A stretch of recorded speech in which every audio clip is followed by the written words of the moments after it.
Oke, Assalamualaikum warahmatullahi wabarakatuh. Perkenalkan saya Hilal Darmanti Nugraha dengan NPM 22060555403. Di sini ingin menjelaskan tugas akhir semester dari SKE, di mana saya berasal dari kelas SKE 01.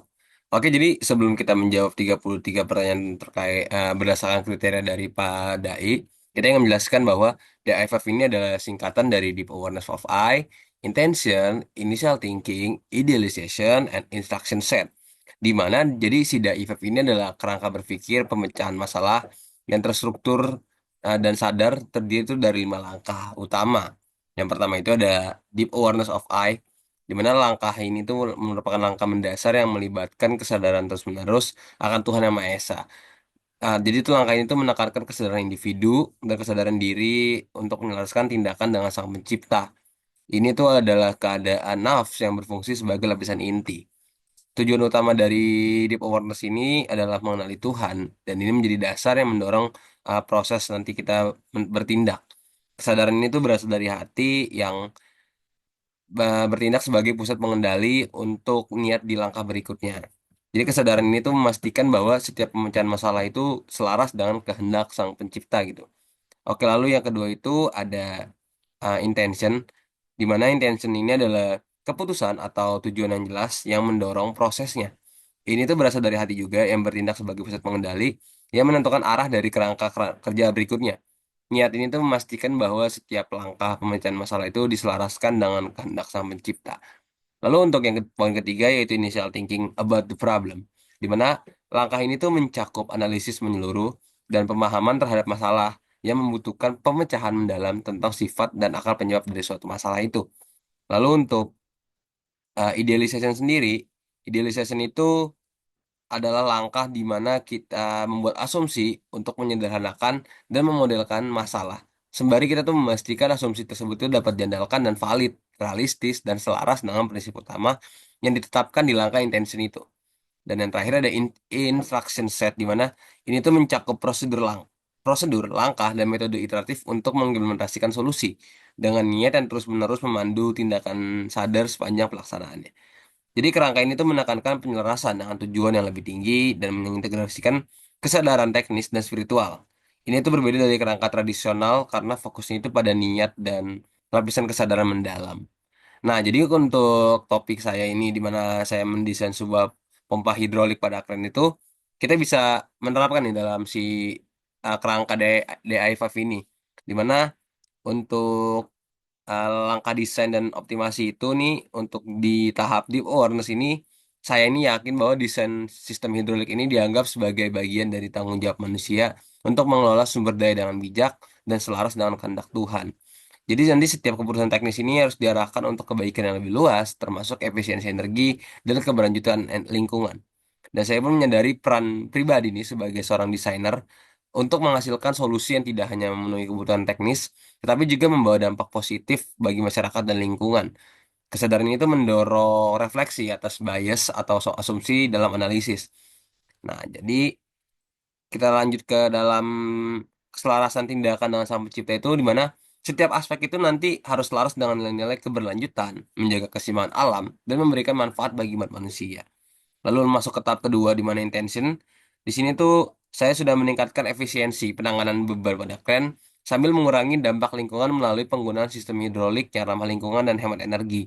Di mana nanti saya ini mengupayakan solusi yang mendukung kelestarian alam. Misalnya dengan meminimalisir emisi karbon, limbah cair dari sistem hidrolik yang saya buat nanti. Jadi desain itu bertujuan tidak hanya untuk efisiensi teknis, tetapi juga memberikan kontribusi pada kebaikan bersama, termasuk keselamatan pekerja dan masyarakat sekitar. Masuk ke tahap ketiga di mana initial thinking. Di sini sistem hidrolik pada kran ini seringkali menghadapi tantangan seperti inefisiensi energi, kebocoran oli dan dampak lingkungan signifikan. Jadi nanti ini kita tuh meneliti penyebab utama dari inefisiensi ini seperti desain komponen yang tidak optimal, penggunaan bahan yang tidak ramah lingkungan, atau kurangnya teknologi yang modern. Jadi nanti kita memahami kebutuhan operator kran juga, perusahaan konstruksi, pembuat kebijakan, dan masyarakat yang terdampak. Dan kita menggunakan data terkait konsumsi energi, tingkat kebocoran hidrolik, dan pola penggunaan kran untuk mendukung analisis. Masuk ke tahap keempat di mana kita udah ke idealisasi, di mana tahap ini tuh masalah tuh udah dimodelkan dan dicari nih solusi yang ideal untuk uh, dengan mempertimbangkan asumsi yang realistis dan relevan. Jadi nanti sistem hidrolik ini udah diasumsikan menggunakan teknologi yang hemat energi seperti penggunaan kartu kontrol elektronik dan bahan yang lebih ramah lingkungan.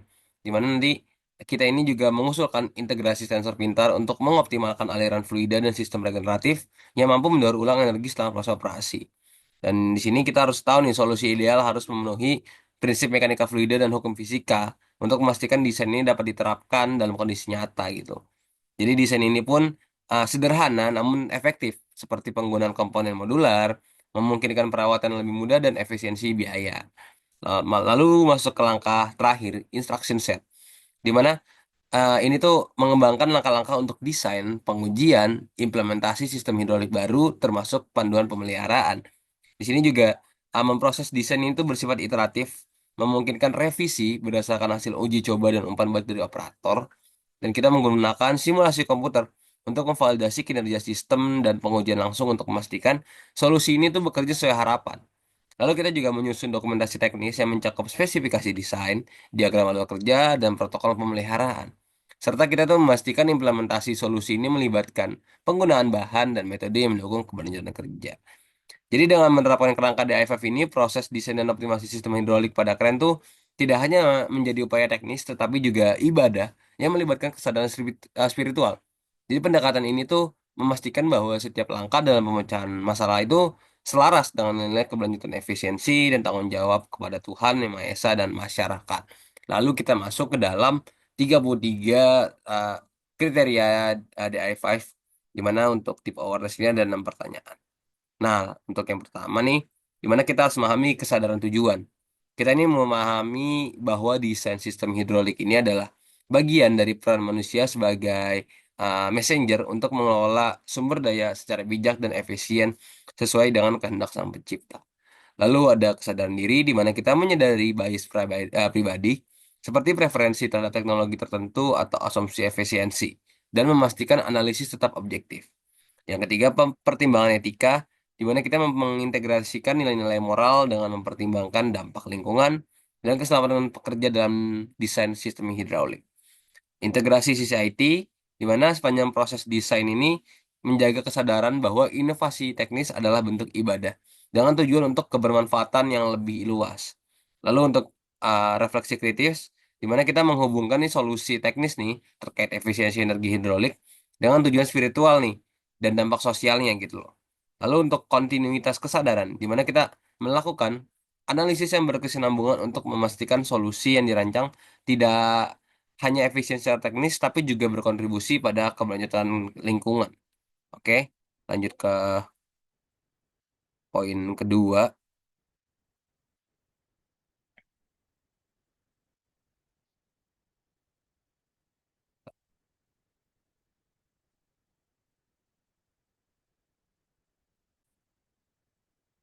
Oke, lanjut ke tahap yang kedua yaitu niat atau intention, di mana nomor 7 itu kejelasan niat.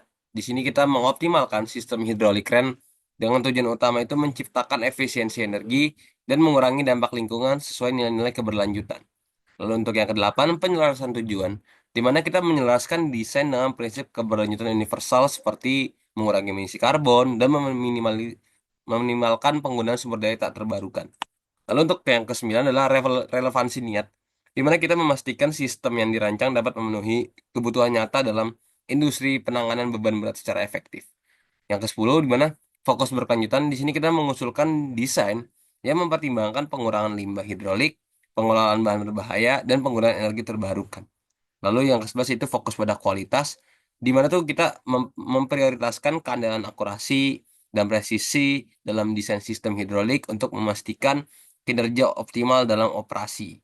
Lalu masuk ke tahap ketiga, di mana initial thinking. Di sini untuk pertanyaan nomor 12 itu pemahaman masalah. Jadi masalah yang diidentifikasikan terkait inefisiensi energi dan dampak lingkungan dari sistem kren konvensional seperti kebocoran oli atau konsumsi energi tinggi. Yang ke-13 itu kesadaran pemangku kepentingan, di mana nanti kita mempertimbangkan perspektif operator kren, perusahaan konstruksi, pembuat kebijakan lingkungan, dan masyarakat yang terdampak oleh sistem keren. Lalu untuk yang ke-14 ada analisis kontekstual, di mana kita menempatkan masalah nih dalam konteks operasional, eh, sosial, dan bahkan untuk lingkungan. Yang ke-15 itu analisis akar masalah, di mana kita mengidentifikasikan penyebab utama inefisiensi seperti desain sistem yang usang, bahan yang tidak ramah lingkungan, atau kurangnya pengelolaan kebocoran oli. Yang ke-16, relevansi analisis, di mana kita memastikan analisis solusi diarahkan untuk mengatasi inefisiensi dan dampak lingkungan secara konkret. Lalu untuk 17 adalah penggunaan data dan bukti, di mana kita menggunakan data teknis seperti konsumsi energi, tingkat emisi, dan pola penggunaan kren untuk mendukung pemahaman masalah. Lalu untuk yang keempat, di mana idealisasi, di sini kita untuk kejelasan asumsi kita tuh mengasumsikan bahwa sistem hidrolik baru menggunakan bahan ramah lingkungan dan lebih sedikit energi untuk mencapai efisiensi lebih tinggi. Yang kreativitas inovasi di nomor 19 itu jadi kita nanti ini mengusulkan penggunaan sensor pintar untuk mengoptimalkan aliran hidrolik atau sistem regeneratif yang mendaur ulang energi selama operasi.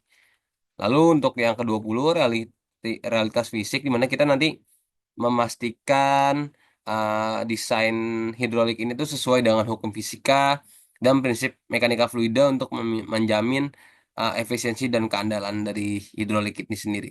Yang kedua satu itu penyelarasan dengan niat, di mana kita nanti memastikan desain ideal ini itu mendukung efisiensi beban dan keberlanjutan lingkungan sesuai dengan tujuan awal. Lalu yang kedua skalabilitas dan adaptabilitas, di mana kita memastikan sistem ini tuh dapat digunakan di berbagai jenis kren dan dapat diadaptasi untuk kebutuhan industri lainnya. Lalu untuk yang ke-23, kesederhanaan dan keanggunan, di mana nanti kita nih mengusulkan desain yang sederhana namun efektif seperti komponen modular untuk mempermudah perawatan. Oke, lanjut ke instruction set, di mana kita ini di poin 24 ini adalah kejelasan langkah, di mana kita menyusun langkah-langkah terperinci untuk merancang, menguji, dan mengimplementasikan sistem hidrolik yang dioptimalkan. Lalu untuk poin ke-25, kelengkapan di mana kita mencakup semua aspek solusi, termasuk desain teknis, analisis lingkungan, dan panduan pemeliharaan. Yang poin ke-26 di mana interpretasi fisik. Di sini kita menjelaskan bagaimana solusi meningkatkan efisiensi energi dan mengurangi dampak lingkungan secara nyata. Yang ke-27 di mana kita meminimalisasi kesalahan dengan memasukkan protokol uji coba dan inspeksi untuk mengurangi resiko kebocoran atau malfungsi sistem. Lalu untuk poin ke-28 di mana verifikasi dan validasi, di sini kita menggunakan simulasi software dan pengujian lapangan untuk memverifikasi kinerja sistem baru. Oke, lanjut ke poin berikutnya. Nah, untuk yang ke-29 di mana kita ini memasuki ke pendekatan iteratif di mana kita ini siap untuk menyempurnakan desain berdasarkan feedback dari uji coba awal. Lalu yang ke-30, kita ini memastikan pelaksanaan solusi mencakup penggunaan bahan ramah lingkungan dan energi yang efisien. Lalu untuk poin ke-31, di mana kita efektivitas komunikasi, di mana kita menyediakan panduan instalasi dan pelatihan operator dalam format yang mudah dipahami. Lalu untuk ke-32, di mana penyelarasan dengan kerangka DI5, di mana kita memastikan semua langkah desain tetap terhubung dengan nilai dan prinsip yang ditentukan oleh DI5. Oke, lalu yang terakhir di poin ke-33 di mana kualitas dokumentasi.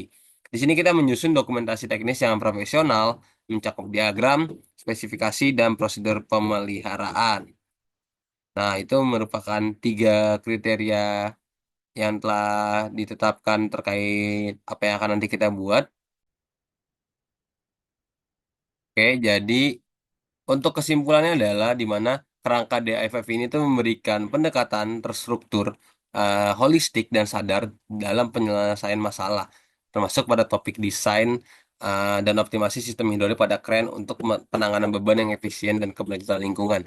Dengan berlandaskan kesadaran, niat yang jelas, pemahaman masalah yang komprehensif, idealisasi solusi yang inovatif, dan instruksi yang terperinci, proses desain ini tidak hanya menghasilkan solusi teknis yang efektif, tetapi juga selaras dengan nilai-nilai spiritual dan keberlanjutan.